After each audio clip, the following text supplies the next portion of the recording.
June 14th, Flag Day. My own daughter leaned in during the rooftop toast, smiled, and whispered, "Don't worry, Dad. You won't remember any of this soon." By June 20th, my name was nearly wiped from the deed to my own $18 million estate. House, yacht, stocks, gone. I'm Daniel Harris, 68, retired pharmaceutical CEO. And they thought drugging me, faking my mental decline, and locking me in a memory care facility would be the easy way in. If you've ever been blindsided by family greed, drop your city in the comments, because I'm going to show you exactly how I survived it and flipped the entire script. And if you think your family would never, you haven't read the fine print on their power of attorney folder. Subscribe. This story, it's not a cautionary tale. It's a warning. Looking back now, the signs weren't subtle. But when betrayal comes dressed as affection, it's easy to overlook the poison in the champagne. Emily, my only daughter, was always the golden one. Valedictorian, Harvard Business School, a regular guest on wellness podcasts, preaching about mindfulness and intergenerational healing. To the world, she was the perfect daughter. But behind closed doors, Emily had ambition. Not the kind you admire, the kind that waits for you to get old, slow, and alone. Her husband, Trevor, slick, charming, always helping me with tech stuff, was the enabler. He smiled a little too wide, answered for her too often. At first, I thought he was just eager. Later, I realized he was rehearsed. I wasn't perfect. I worked too much, missed birthdays, skipped recitals. But I built Harris Pharmaceuticals from a basement lab into a $3.2 billion legacy. I put Emily through private schools, covered her 6-figure tuition, bailed her out when her first startup failed, never asked for repayment, just respect. Instead, I got a toast that tasted like finality. It happened at my own retirement party. Trevor had planned the whole thing rented out the rooftop of the Newport Beach estate, flew in old colleagues, hired a string quartet, and Emily. She called it a farewell to control ceremony. I should have known right then. She gave a speech full of sugary words. My father is a titan of industry, a man of science. But now, it's our turn to care for him. People clapped. I forced a smile, but I noticed the way she said our turn, like I was a burden, not a father, like I'd become a company to liquidate. Still, I drank the champagne.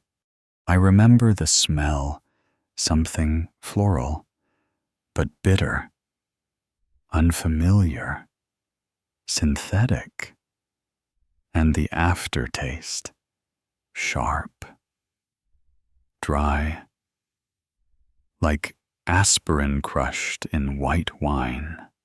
By midnight, I was dizzy, not drunk, disoriented. And Emily kept touching my elbow, steadying me, whispering, "It's okay, Dad. You're just tired." The next morning, I woke up in my own bed, but my phone was gone. So was my laptop. On the nightstand sat a brochure, Memory Care Solutions, Preserving Dignity in the Golden Years. Taped to it, a sticky note in Emily's handwriting. "We love you. Let us help." That's when the first crack appeared. I shuffled downstairs, still lightheaded, and saw Trevor on the patio, on a Zoom call, smiling smugly. "We've initiated the POA. He's cooperative. Doctor said he'll sign the papers tomorrow." He didn't see me, but I saw everything. And that was the moment I stopped being confused and started planning. Cut to me watching the Ring camera footage in secret. Trevor entering my study at 2:14 a.m., rifling through my desk drawers. Me calling my old friend and estate lawyer, Vivian Santos. Me asking one quiet question. "Can you tell me if I've legally signed anything in the last 72 hours? She went silent, then said, "I'll get back to you. But Daniel, record everything from now on." That's when I knew. This wasn't just greed. This was a hostile takeover of my life. And they thought I wouldn't fight back. But they forgot one thing. I built empires while running on caffeine and spite. You really think I'm letting two amateurs erase me with a fake diagnosis and a DocuSign click? Not a chance. Looking back now, I can see exactly how they pulled it off, because I spent 40 years training them how to. I gave everything to my family, my health, my marriage, my weekends, my youth. I built Harris Pharmaceuticals from nothing. Just a folding table, a centrifuge, and a beat-up Volvo in a rented lab outside San Jose. When Emily was born, I named our first FDA-approved compound after her. EM1, an immunotherapy drug that saved thousands of lives. She never knew that. She just knew it paid for the beachfront house, the private tutors, and the imported French pianos. For most of her childhood, I was gone. Not absent, I was building a future.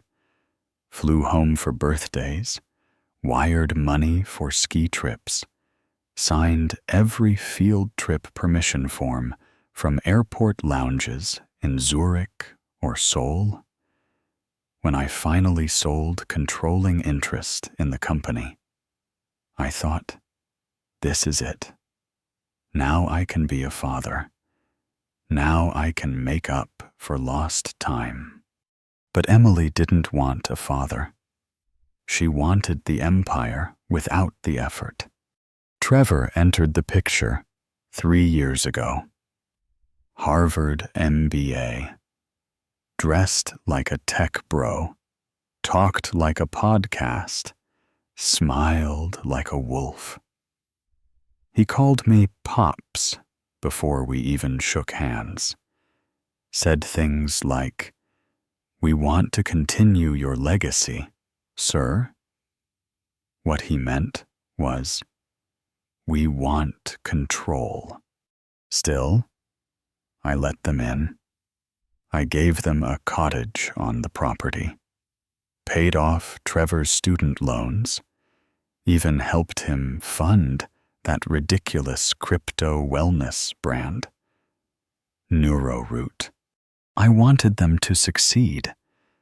I just didn't think they'd do it by replacing me. Dad, you've always been so strong, but maybe now's the time to let us take the wheel.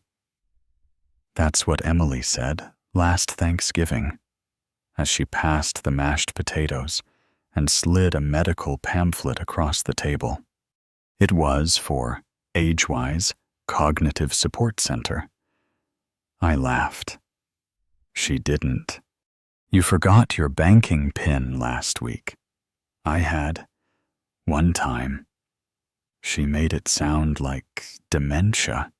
"I saw your car keys in the freezer. I'd put frozen salmon in the fridge and the keys in the same hand. I remembered doing it."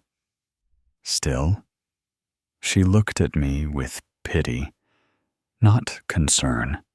That's when I realized something had changed. Not in my memory, in her intentions. I started noticing the pattern. Emily would point out things I forgot, but not things she did. She'd double pay my utility bills, then claim I'd overpaid. She set up my new phone to make things easier, then removed fingerprint access. She made me second-guess myself so often. I stopped trusting my own thoughts. That's when they started slipping paperwork into casual conversations. "Dad, just sign here. This is just for the insurance transition. Here's the guest list for your retirement party. Just initial, so the planner can book the venue. Always late at night, always with smiles, always pressing the pen into my hand." I stopped signing. I started watching. That's when I went back and reviewed what I'd missed. Every account I'd opened for Emily. Every temporary transfer I'd approved during her college years. Every wire I'd sent just until the app raises its Series A. I had receipts going back 20 years. Over $900,000 invested in her and not one repayment. Not even a thank you.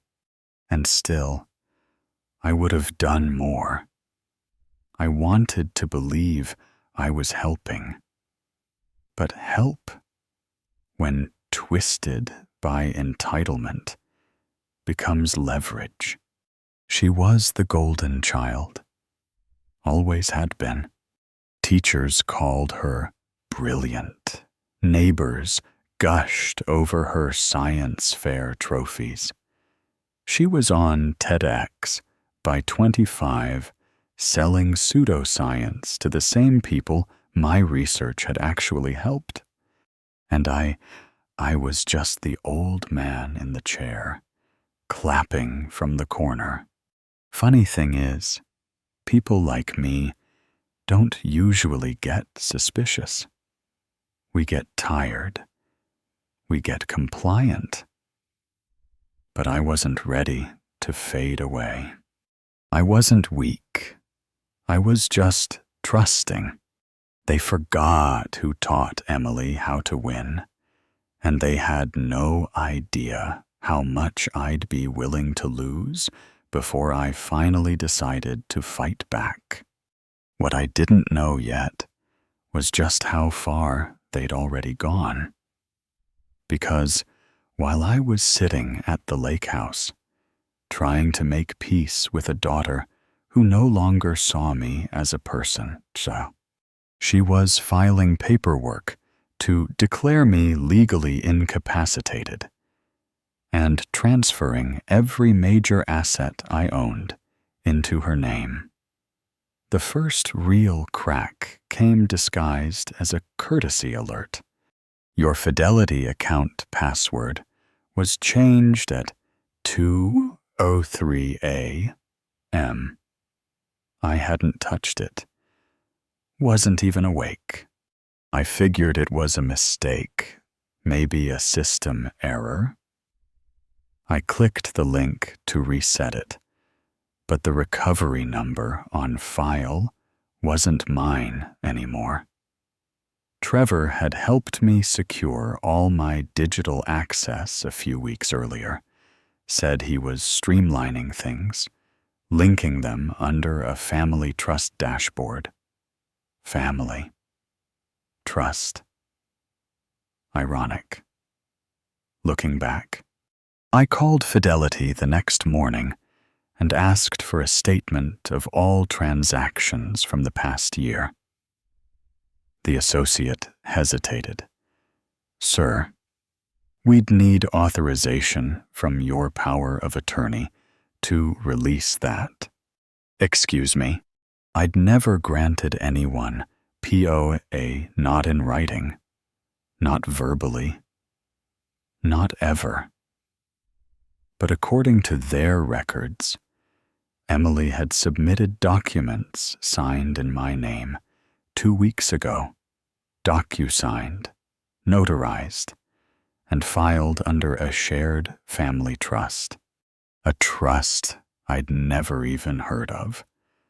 Trevor Holdings, LLC. I called Vivian Santos, my longtime estate attorney.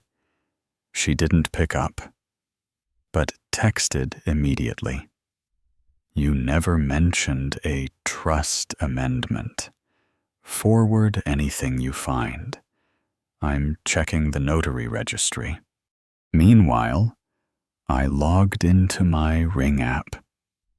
They'd updated my phone weeks earlier, probably hoping I wouldn't notice, but I'd set up remote access on my tablet before that. And there it was, 2:11 a.m. June 12th. Trevor. In my study, gloved, holding my driver's license in one hand, my signature stamp in the other.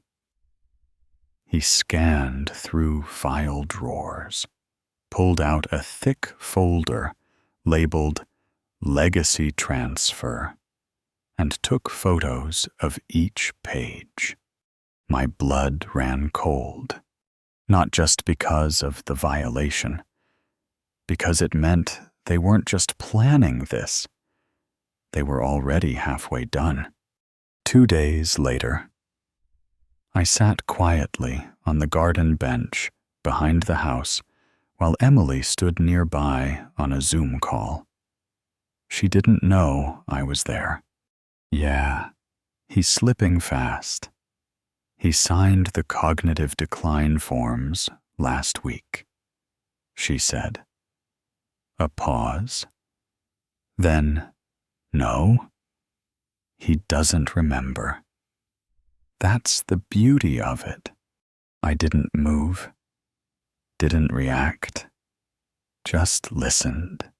That night, I dug through the shred bin in Trevor's office, taped together 3 pieces of a medical assessment form with my name on it, signed by a Dr. Aaron R.M., half the last name missing. But the words early-stage cognitive impairment consistent with diminished decision-making capacity were perfectly legible. I don't have dementia. I'm sharp. Slower than I was in my 40s. Sure, but this fabricated, coerced. They needed that diagnosis to trigger the trust transfer, and they had built it on forged signatures and one dangerous lie. I called Vivian again, this time from the landline at my lake house, someplace safe. They've moved $243,780 out of my investment account in the past 14 months. I told her, I have footage of Trevor forging documents. I have an overheard phone call, and I just found part of a faked medical evaluation. Vivian didn't flinch. I'm on my way. We're freezing everything tonight. That's when I knew I wasn't crazy. That everything I'd feared wasn't just paranoia. It was paper trail verified. Emily had been draining me slowly, systematically, under the guise of protection.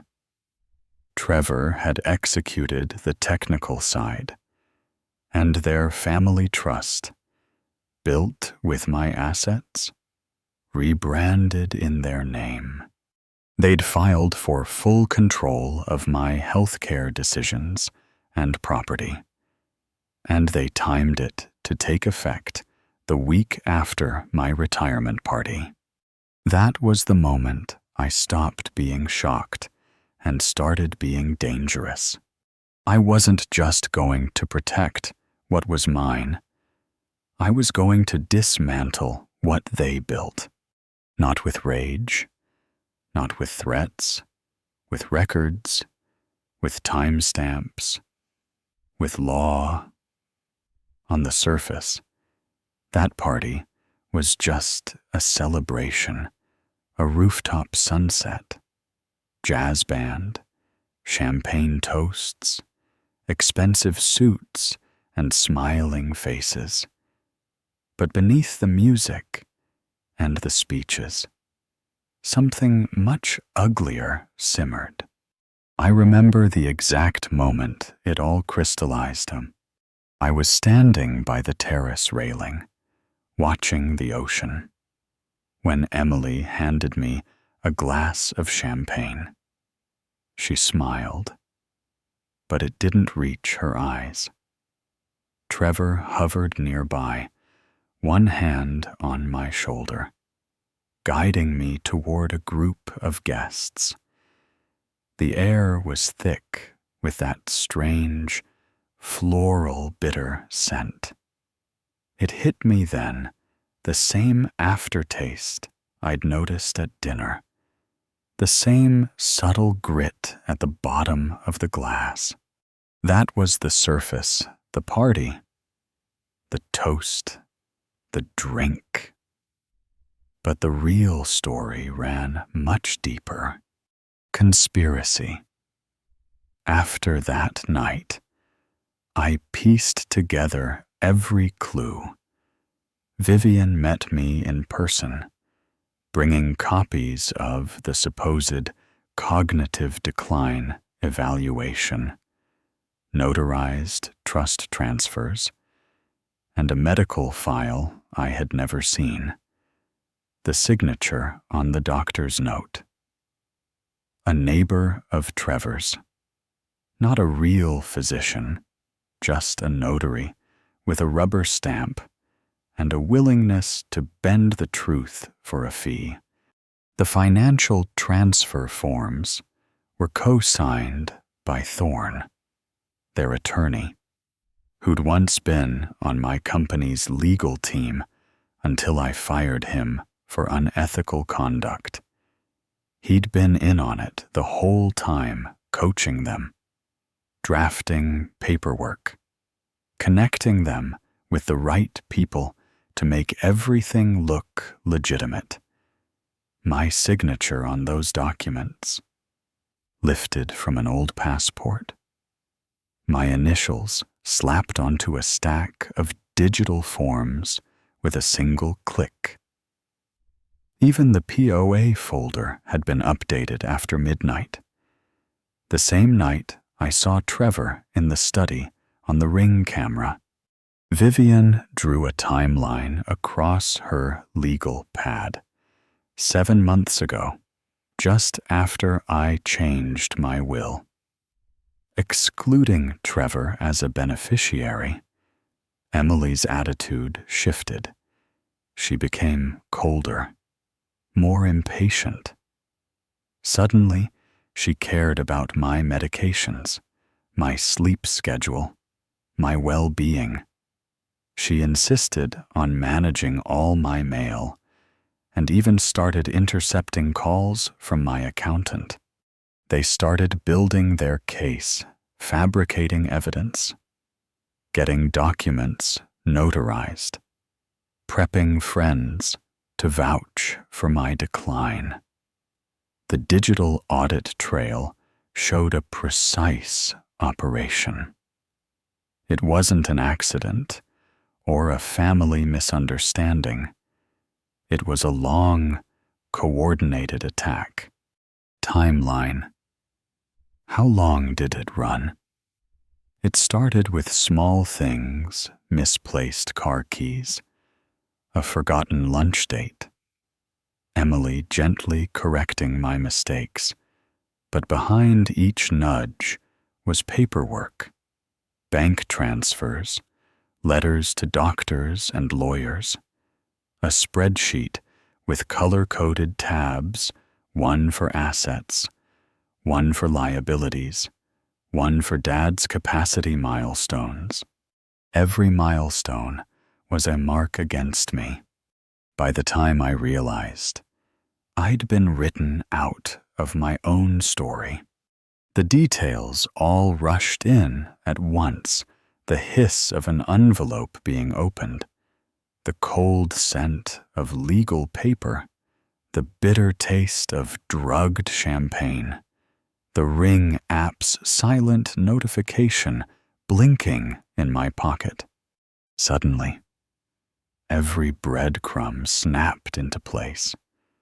The weird phone calls, Trevor's late-night tech help, Emily's constant talk about care and security, Thorne's sudden reappearance at family events, always with a stack of folders and a forced laugh.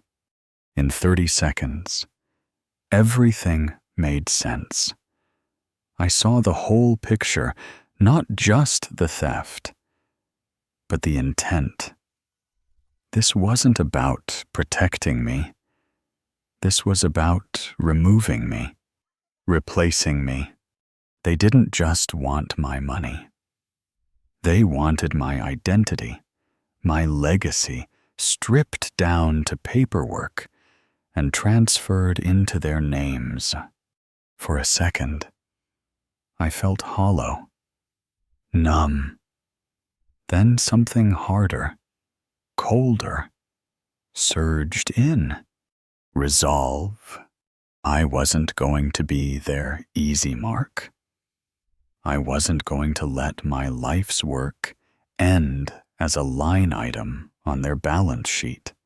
I'd gathered every scrap of evidence, the Ring footage, the shredded paperwork, the recovery emails, Vivian's audit, even the medical note, fraudulent as it was, told a story, one that could unravel everything they built.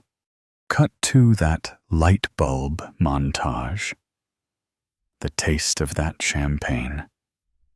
Trevor's voice, low and smug. The neighbor with the notary stamp. Thorne's name, inked on every page.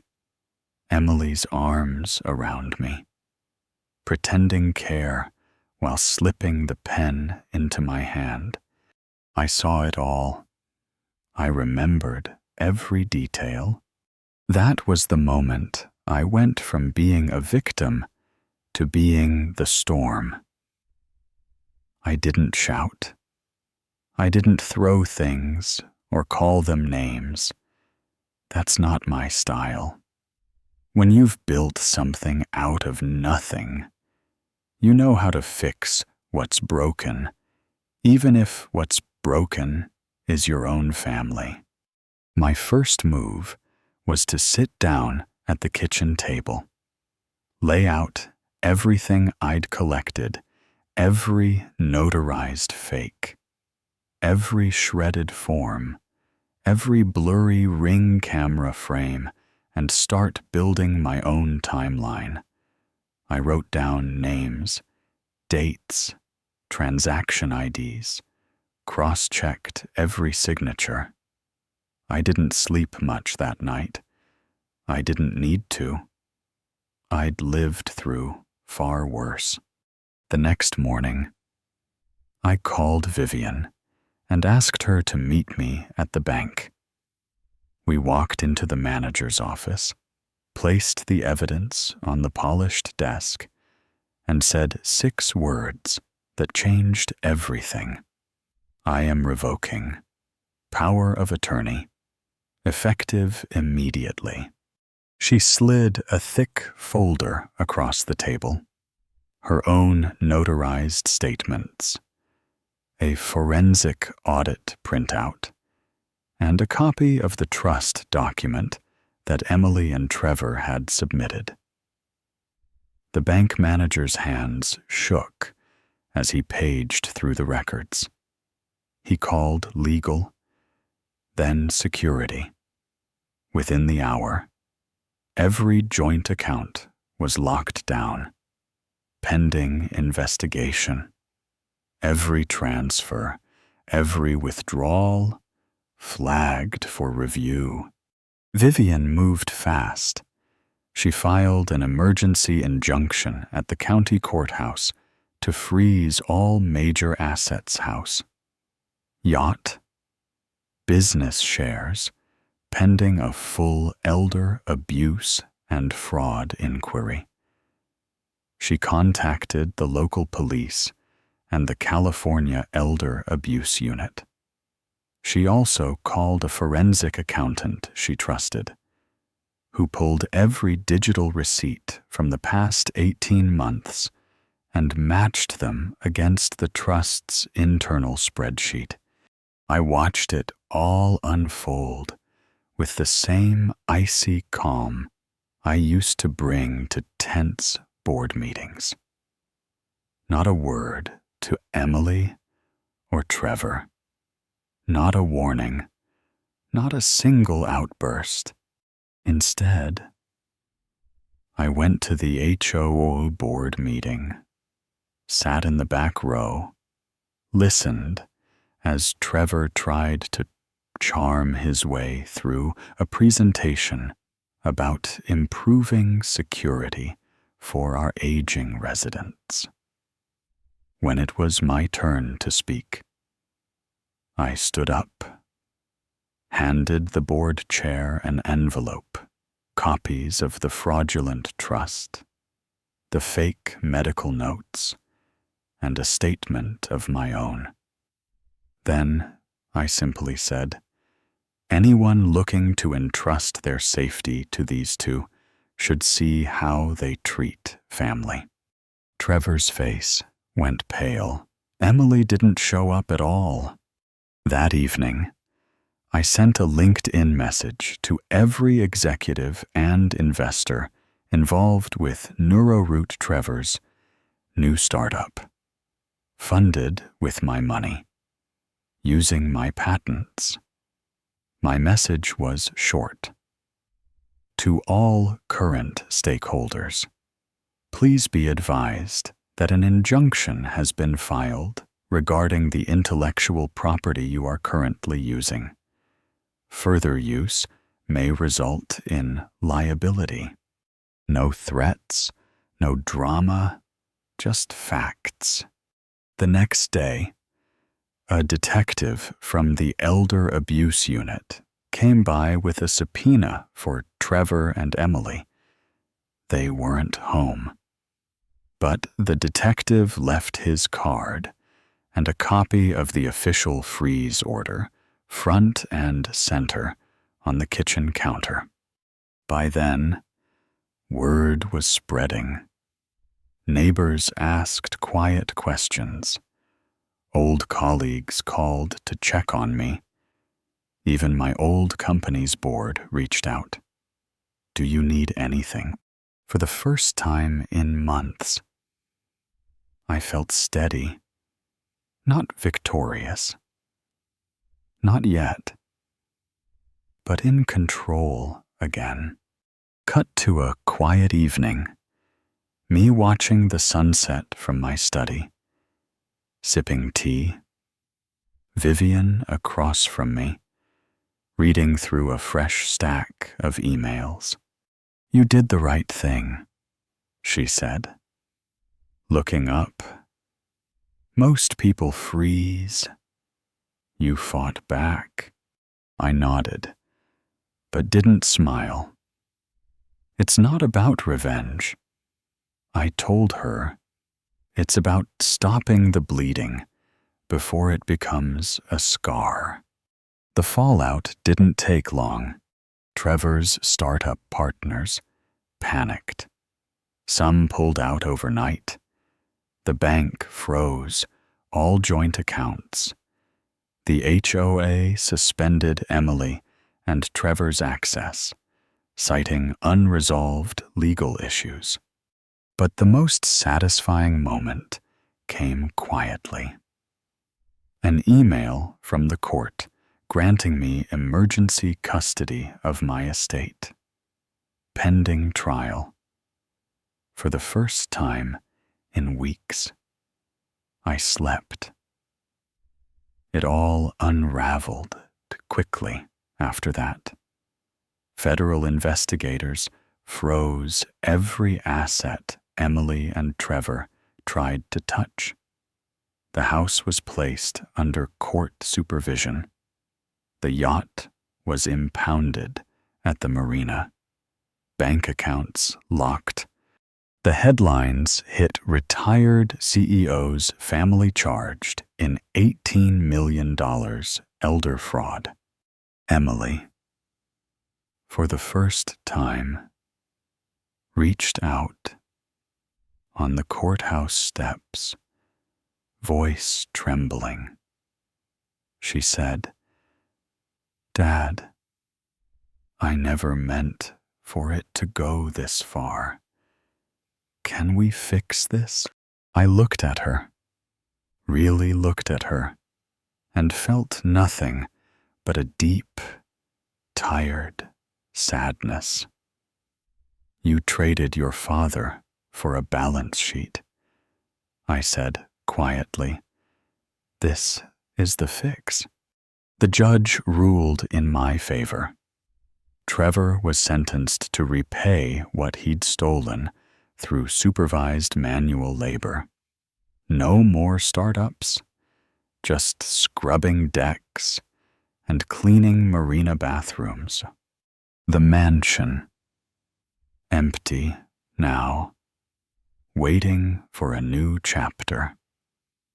6 months later, I found myself sitting at the lake house dock, coffee in hand, sunrise spilling gold over the water. The estate was safe. The nightmare was over. But what mattered most, I wasn't alone.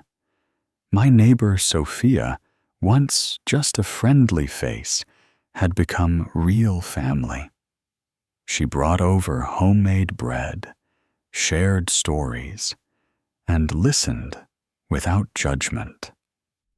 Vivian still called, just to check in. Former colleagues reached out, not for business, but for friendship. I started mentoring young scientists, using my experience to help not control the next generation. Looking back, I finally understood blood doesn't guarantee loyalty. Boundaries do. Would you have pressed charges if you were in my place? Let me know in the comments. And if this story made you think, subscribe. Because dignity, it never expires. And sometimes, the best family is the one you build yourself.